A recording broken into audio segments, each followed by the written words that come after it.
السلام عليكم ورحمة الله وبركاته. اللهم صل على سيدنا محمد. maanta asxaabi cashirkeena saddexaad waxaan kusoo qaadan doonaa drawing toolbarska tools kamid ah sida line, polyline, differencega u dhaxeeya iyo rectangle iyo qaababkii aad u isticmaali lahayd maxaan dhahay internet methods ama qaababka aad u gelin lahayd line marka doorato ama u sawir lahayd dimensionski iyo waxyaabahaas aad u isticmaali lahayd. marka haddii aan ku horeyno line aan soo doorano saddex qaabood ayaan usoo dooran karnaa linekan inaan line soo doorano ama commandigan aan dul imano oo l qorno ama draw aan tagno dabeedna l ka soo doorano. marka kow inaga waxaan tegi doonaa linekaas ayaan soo dooran doonaa. lineka markaad soo doorato si aad u sawirto kow aanan hadda dimension iyo waxaaba ka fikirin wax kalena sheegin haddii aan rabo inaan lineka sawiro click ayaan dhahayaa dabeedna dhinac baan u dhaqaaqayaa ama kor baan u dhaqaaqayaa ama hoos sidii aan rabo dabeedna dhinacan haddii matalan soo dhaqaaqo si aan u dhameeyo ama u specify garay next pointigii uu ku jooga lineku click ayaan leeyahay. si aan iskaga reebo right click cursorkaygi maadaama xaggaa du saaran enter ayaan dhigi karaa ama waxaan samayn karaa haddii aan space ku celiyo linekii ayaa mar labaad ii dooran yani iisoo select garaysmi doona space waan taabtay line baa ii dooran dabeedna xaggaan saa dhahay dabeedna escape ayaan taabtay. labadaaba waa laba option oo iskaga reebi karto markaad wixii sawirto. hadda waxaan arki doonaa line ayaan soo qaadanay dabeedna hadda wuxuu ku leeyahay specify first point. marka barta aan xaga taaganahay haddii aad aragto specify first point cursorka u dhow calaamadan plusta cursor ayaa lahaa muxuu ku tusayaa 36 iyo 34 oo ka dhig x coordinate iyo y coordinate barta aan taaganahay. maxaan hadda ka hor soo sheegnay in UCS iconka ama user coordinate systemku uu barta originku yahay 00. haddii aan furno sida kaaga cad xagan maxaa taqaanaa inuu xaggaas tahay quadrant 1 oo x to positive tahay y duna positive tahay quadrant 2 gana x to negative tahay y duna positive tahay quadrant 3 gana labadoodaba ay negative yihiin. sidoo kale quadrant 4 ka maxaa taqaanaa in uu isna x to positive tahay y duna ay negative tahay. haddii aan kusoo noqono drawingigeeni ama working drawing areadeeni marka lineka soo qaato specify first point ku leeyahay. marka waxay ka dhigan tahay haddii aad barta lineka ka bilaabaysid click ayaad dhihi kartaa haddii aad originka rabtidna ama meel kamid a xaggan oo rabto x tana inay 3 mitir ama 3 unit ay kasoo durugto qaabkaad u samayn lahayd. marka hadda for example haddii aan rabo inuu linkeenu kasoo farcamo originka waxaan samayn karaa specify first point xaggan commandiga uu nagu soo sheegayo ama dynamic inputka in la socda cursorkeena la socda maxaad dhihi kartaa 0,0 enter markaan dhaho maxaad aragtaa inuu barta linkeeni kasoo farcamay. marka inaguna end point aan u qasdinay inaan click dhihin meel maran ayaan click dhihi doonaa right click enter sans kaga reebo barta originkii inay tahay in kale si aan u jeegarayno waxaan soo qaadan doonaa ban real time tataa ay ku qoran tahay click bandi dabeedna bartaasan saa ugu jiidi intaan click dhaho ayaan saa u jiidi kor baan muuskayga u qaadi amaba maxaan dhahay muuskaan isticmaalayno ayaad kor saa ugu qaadi. marka hadda haddii aan iminka line soo qaato oo bartaa aan imaado waxaad aragtaa in x y d ama UCS icon maxaan dhahay iconkii inuu soo raacay linekii maadaama iyadoo originka ay ku base garaysnayd. haddii aad UCS iconkan aad bartan ka weydo barta aad kala soo bixi karto waxay noqon doontaa view displays UCC icon on. haddii iminkaan onta ka qaadno maxaad aragtaa inay luntay. sidoo kale haddii aan rabno inaan soo ceshano on. sidoo kale haddii aan rabno in aan kala reebno originka iyo maxaan dhahay UCS iconkii waxaad samayn kartaa inaad originta ka qaado. hadda waxay ku base garaysan tahay origin haddaan ka qaadno matalan waxaad arki doontaa inuu originkiina kaa yahay iyadiina ay shaashadeena xagga autocarka ay soo fadhiisanayso. maxaan ku cadaynaa inuu xaggan originka yahay haddaan line soo qaadano oo barta click dhahno maxaad arkaysaa 00 dynamic inputka amaba status in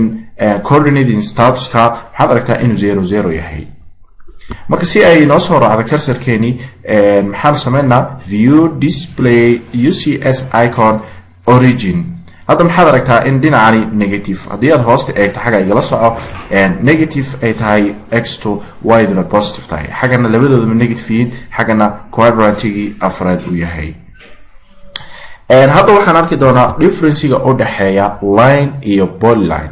line haddii aad soo qaadato ood click tiraado somewhere in the working space ama in the working area hal meel yani coordinate aanan u qasdiyin aanan specify gareyn anoo qoraya ama direct enter aan sameynin oo meel aan meeshan doono ama xaggaas oo kale coordinate ka dooranay click aan dhaho oo dabeedna xaggaas oo kale matalan ka soo qaad waxaan rabaa inaan 5 unit geliyo maanta inagu unit ma baran doono insha Allah unitka defaultiga oo AutoCAD ku soo galo kaliya taan isticmaal doonaa xagga 5 haddii aan ku qoro enter aan dhaho oo dabeedna hoos u soo baxo 5 enter oo dhinacan u soo baxo 5 enter and right click enter aan iska reebo sidoo kale polyline aan soo qaato oo dabeedna xagga ka bilaabo isna 5 sidii oo kale aan u sameeyo oo dhinacana 5 saa u soo qoro oo 5 enter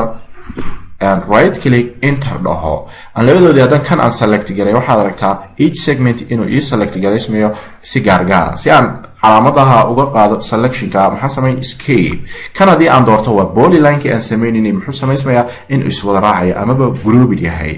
marka poly difference u dhaxeeya line-ka caadiga iyo polyline-ka waa taas si aan line-kan u kala jajabiyo maxaa sameyn karaa si aan u barano mid kamid ah modifying tools-kan waxaad iman kartaa barta ay ka qoran tahay explore haddaad explore ku jido waxay ka dhigan tahay each segment way kala go'i doonaan wax walba yani segment walba way kala go'i doonaan marka inta haddii aan kaga soo tegno line iyo polyline oonu imano maxaa dhahaye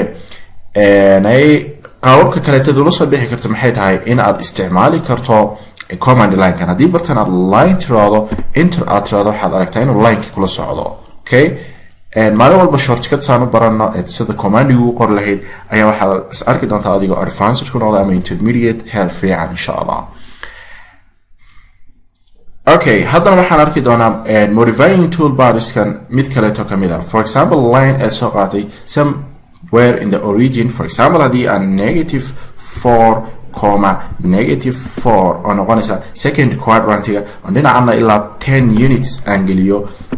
right click enter dhaho waxaan rabaa line-ka inaan iska tiri karo maxaa sameyn karaa right click inaan dhaho erase amaba inaan barta imaado on erase ku dul jiido waad aragtaa in kaama samaxday sidoo kale waxaad sameyn kartaa haddii aad right sawirto in aad click tiraado oo sidaa marka kugu share gareysmo ama waxaad sameyn kartaa haddii aad sidaa usoo share gareysto intaad maxaa dhahay mouse-ka dhinacaad ka istaagto click aad tiraado dabeedna aad saa usoo jiido inuu ku doormayo dabeedna aad taabato keyboard-kaaga delete function keys-ka dabeedna uu kaa delete gareysmo intaasi waxay noqonaysaa waxaan kaga soo tegaynaa line iyo polyline erase iyo maxaa dhahay explore ayaan baranay hadda waxaan arki doonaa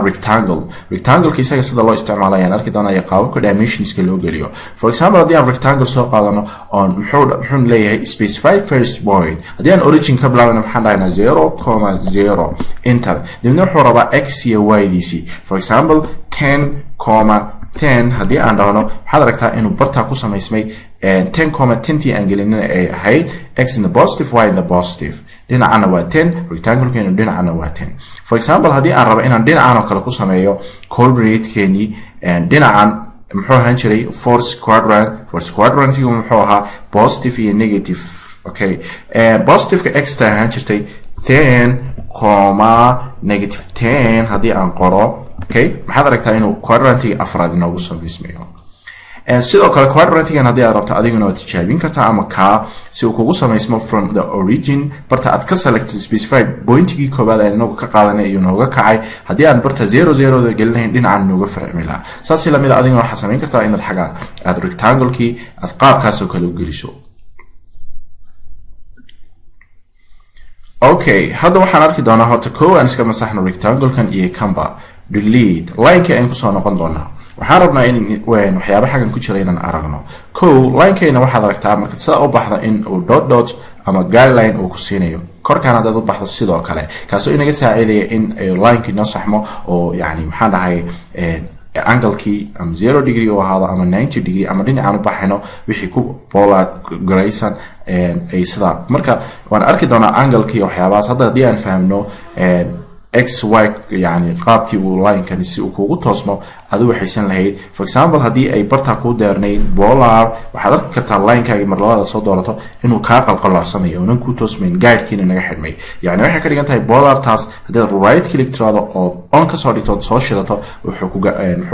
kaga saacidaysaa inuu ku guide gareeyo polarkaas okay inta markaan kasoo tagno cancel aan dhahno for example polar keybaad iska baktiisay dibna line keybaad soo qaadatay waxaa rabtaa inaad line xagan 5 maxaa 10 unit oo samayso korkana dhinacaas L shape aad samayso